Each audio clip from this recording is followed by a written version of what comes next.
नमस्ते अस्तु भगवन् विश्वेश्वराय महादेवाय त्र्यम्बकाय त्रिपुरान्तकाय त्रिकालाग्निकालाय कालाग्निरुद्राय नीलकण्ठाय मृत्युञ्जयाय सर्वेश्वराय सदाशिवाय श्रीमन्महादेवाय नमः।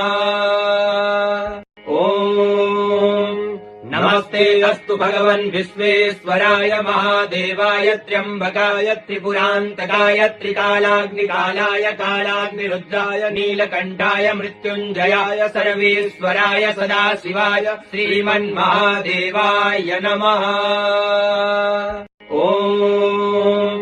नमस्ते अस्तु भगवन् विश्वेश्वराय महादेवाय त्र्यम्बकाय त्रिपुरान्तकाय त्रिकालाग्निकालाय कालाग्निरुद्राय नीलकण्ठाय मृत्युञ्जयाय सर्वेश्वराय सदाशिवाय श्रीमन्महादेवाय नमः।